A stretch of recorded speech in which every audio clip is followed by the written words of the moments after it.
Hi, I'm Heather Hubbard.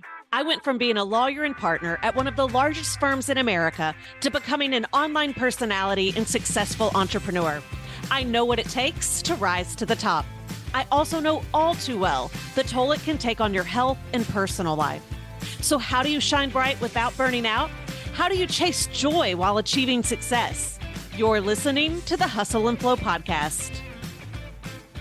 Welcome back to Hustle and Flow. I am your host, Heather Hubbard, and we are on episode 220, which is a special bonus episode for the Get It Done Challenge. So if you completed the Get It Done Challenge, you know that I shared at first that I was going to actually share with you how to map out and plan everything on Friday. But after the election and all that happened, I decided to shift that and make it about self-care.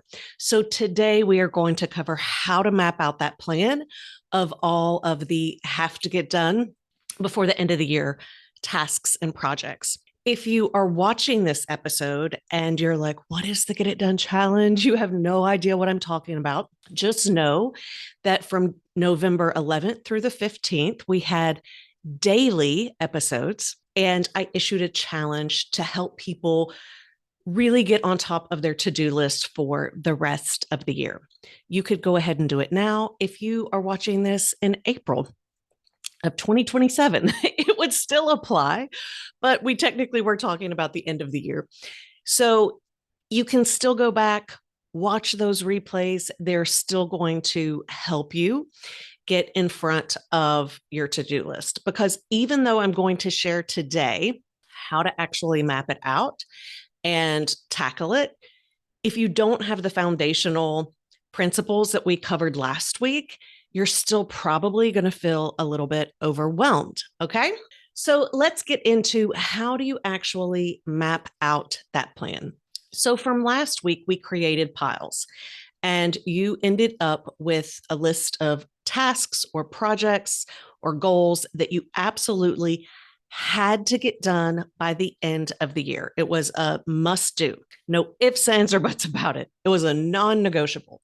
So that is what we are going to work with to map out the rest of the year.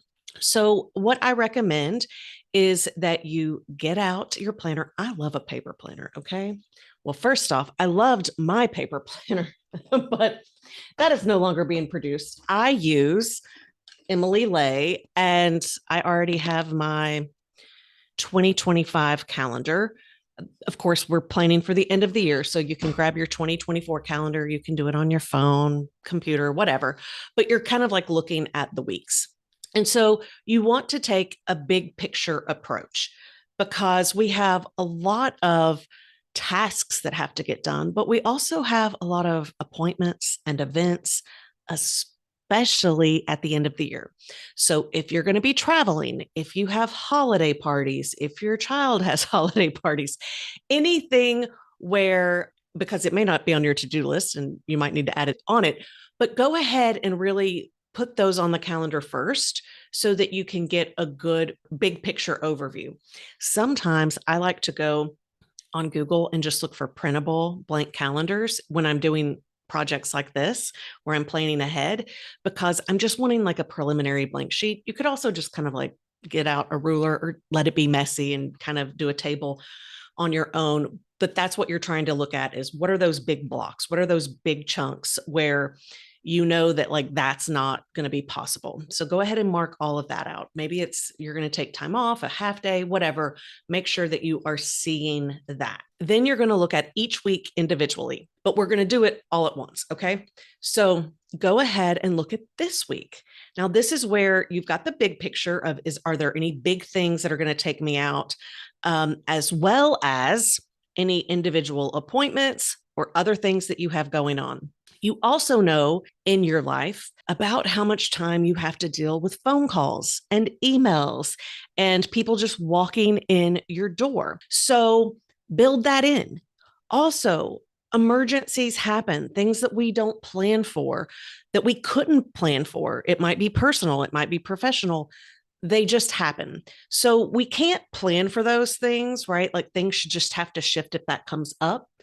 But if you have things come up on a regular basis, if you have emergencies, which may or may not be real, come up that you have to deal with on a regular basis, start to think about how much time that derails you each and every week. And we could totally do episodes on how to avoid that in the future, but we're just being realistic right now. So if you tend to get derailed half of the time, then you are going to reduce your availability by 50%. So here's what I mean by that. Let's say you're looking at tomorrow. You're like, okay, how much time do I have available on Wednesday to focus on my, like, it has to get done tasks? And so you're like, okay, I have a few meetings, I have a few projects. It looks like I have 5 hours available. If you tend to get derailed half the time, then what you really have is 2.5 hours, right? So you're just going ahead and building in it's not on your calendar, but you know it's not going to happen. So this is not a science. If you tracked this stuff regularly, you could probably get a pretty good idea. We're not doing that at this moment. You're just going to do a rough estimate for how much time just goes to having to respond to whatever comes in the door at the moment. And that's what's going to give you your true time available for your must get done tasks. You're going to do that for each day. Now, again, you're looking for estimates here. Don't spend a whole day trying to figure this out. It should actually be something that you can just sit and do really, really quick. For each day, you can write down, if you've got that planner, like how much time you have available. If you want to do things on weekends for personal, professional, whatever, add that too. And so then for each week, you would just add that up and you're going to have your available time. So that's going to be all mapped out through the end of the year. I think we're talking about 6 weeks? I'm not sure. I feel like it's 6 weeks. Thanksgiving is late this year. So maybe it's 7 weeks, but I would think it's at least 6 weeks. So you're going to go ahead and do that for each week. Now, once you have that done, you're going to set that aside. Next, you are going to take your has to get done list and you are going to estimate how much time each and everything on that list is going to take you. Just know that most humans are not good, and some are worse than others or better than others, however you want to say that, at actually estimating how long something will take. Since we were laughing earlier today, so I'm recording this. If you recognize my shirt, you know, and you were on my YouTube Live, you know that I'm recording this on Wednesday. So we were laughing because I threw my husband under the bus with the dishwasher. So it's easy for me to throw him under the bus again. He's not watching this. He doesn't know. He's terrible at estimating how long something will take. So often when I'm like, well, how long is this going to be? And he's like, 2 hours. We both then will laugh and go, okay, 4. We know to double whatever he thinks and then he's just like, it won't really take that long, but it actually will. He's just not really good at estimating time. None of us are fabulous at it. So again, not a science, but you got to start somewhere. You got to estimate somewhere. And if you know that you have a tendency to underestimate how long something's going to take, then just think in general. So kind of in the same way that you were thinking through how much does your day just get derailed by whatever is happening. Also think through, by how much do you tend to underestimate? Should you also be doubling it? Should you be doing 20%? The thing though is on the front end, don't apply that. On the front end, do what you truly think and then add the multiplier, because it's much easier and more accurate to do it that way than to try to think through the other way, like with each one, like, well, if I think it's this and I should probably say it's going to be this. Don't do that because you'll end up with a wacky number. It's much easier to go through your normal process and then just do the multiplier. Like, think these things through separately and then treat it more like an objective calculation. So then you're going to get how much time you need to get each and everything done. Now we are going to do a comparison and we're going to match it up. Assuming that in a perfect world, your has to get done list, there is no order to which it has to get done. It could get done at any time. For purposes of this example, that's what we're going to go with right now. So it can get done anytime. Then the first thing that you want to do before you actually start inputting when you're going to do things is making sure the math works. So if the total for your has to get done list is more than your available list, well, Houston, we got a problem. And That's when you have to get really honest about what truly has to get done. Because if there's not enough time to get it done, then, that math don't math. That doesn't work. That is a puzzle that cannot be solved. At that point, you've got to go back to the drawing board. You have to go back to last week. What actually can be removed from that has to get done pile? What can be delegated? What can be hired out? Where can you ask for help? Where can you go back and have conversations with managers, spouses, partners, children, other people to say, actually, I can't get all of this done. So either someone else is going to have to do it, or it's not going to get done at all, or it's not going to get done well or meet or exceed expectations. And then where can you say no? Where can you just let it go? Where can you release? This is where you just have to get really honest about what is possible, knowing that this is a best case scenario. So even if your numbers are like matched perfectly, that's still a little bit of a recipe for disaster, because we all know there are days when things just come up, things just happen, or we've not estimated correctly. So if everything on your has to get done list is perfectly matching the time you have available, you're probably going to get into a spot where you are overwhelmed. You can't get it all done. You're not enjoying the holidays. Everything is frustrating. So make sure that you have some padding built in there. Let's assume that the math works. We're now going to plug in what has to get done with the days. And the reason why we want to plan this out ahead is when we know what we're going to do when, one, it's going to help us avoid procrastination. It's going to help us avoid, because here's the thing, when we procrastinate, we generally don't move on to another has to get done task. We move on to it could wait forever task or something that we would like to get done that's a bright, shiny object, but doesn't actually really matter. Like maybe it's just super easy. It very easily could have been delegated. We also will start to do things that aren't on any of the task list, like, numbing out, getting on social media, scrolling, watching the news, things that totally distract us and make like we start folding laundry, like, right? Like, just be really, really careful that you are not saying, oh, I'll get to it when I get to it. This is where we are going to tackle it. We are going to attack it. And we're going to do that by saying, here's when this is getting done. And we're going to use discipline to follow through. So in the same way, if you had a client meeting or something else, this is the time you have allotted and you got to get it done. And you got to try to get it done within the time allotted. So if you have estimated 3 hours on something and you have 3 hours tomorrow, then you're going to go ahead and say, okay, I'm going to take this and I'm going to put it here. And I know this is what's getting done tomorrow. And I know I only have 3 hours to do it.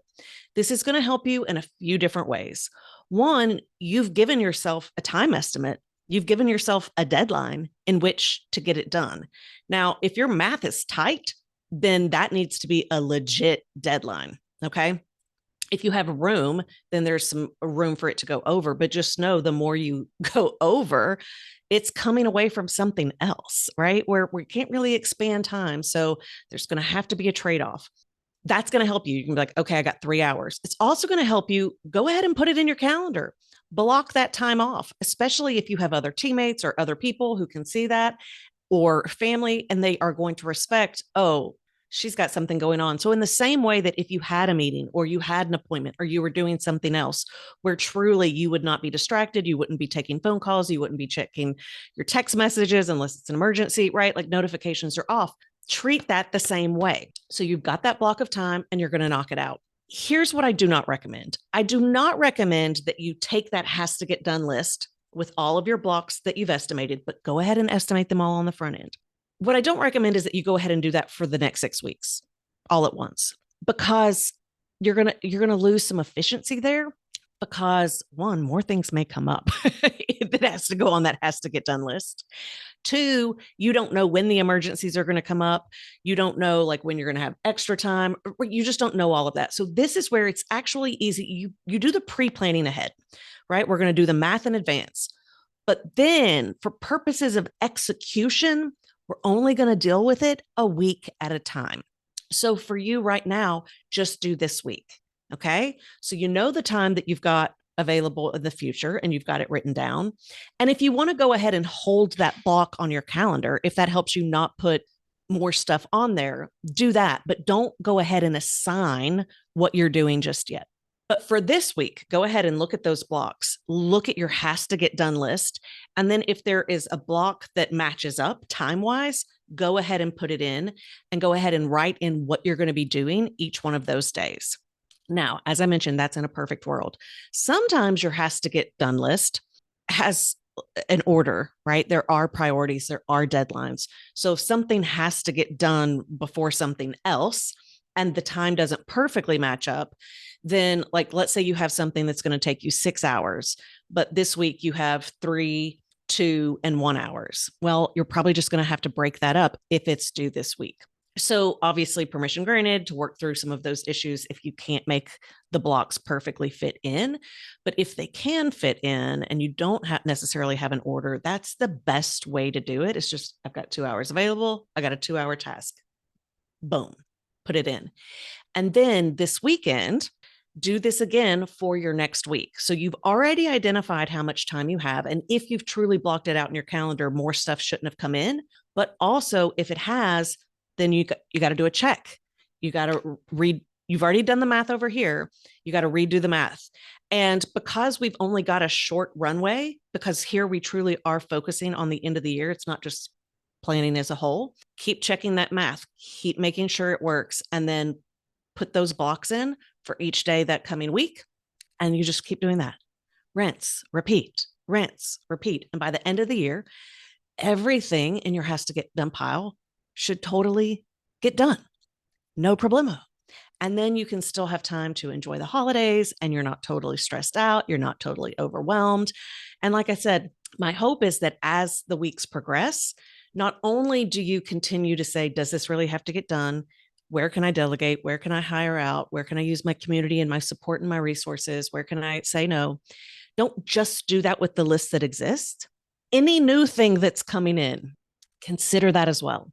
So when the phone is ringing, do you need to take that call? Can someone else take that call?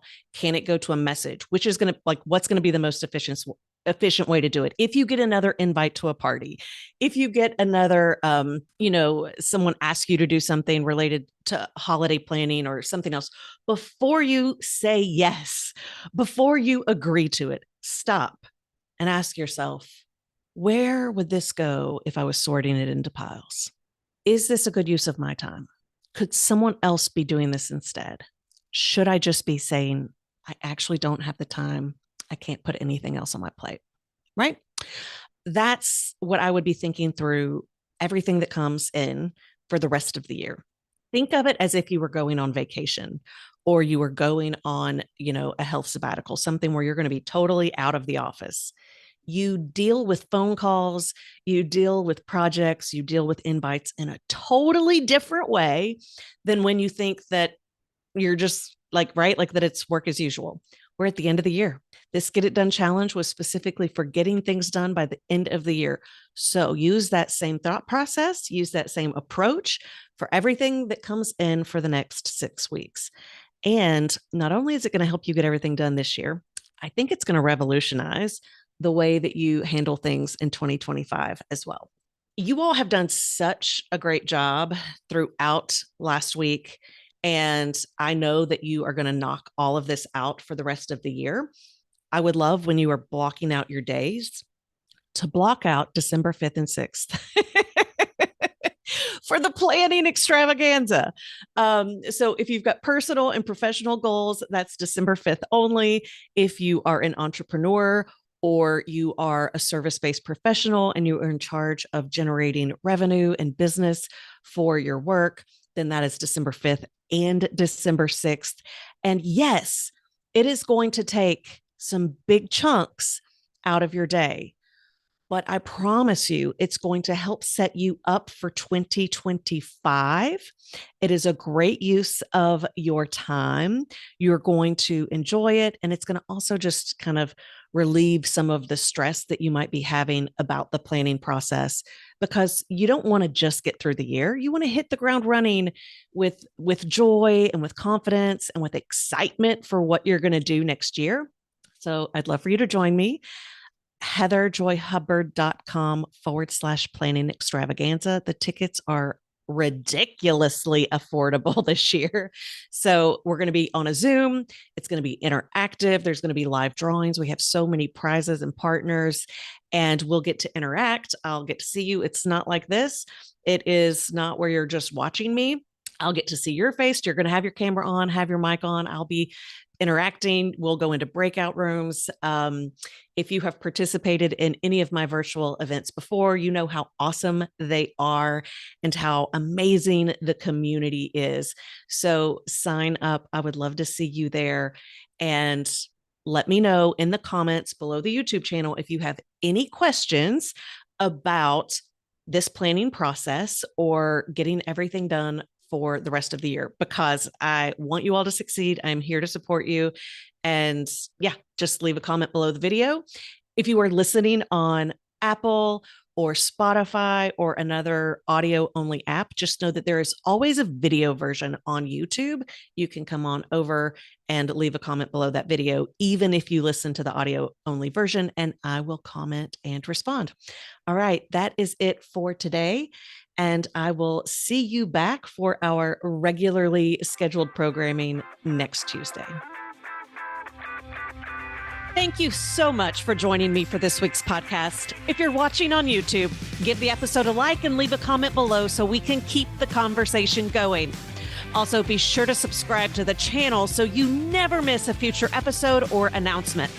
Listening on Apple, Spotify, or another podcast app, you can watch the video and join in the after show conversation by visiting hustleandflowpodcast.com.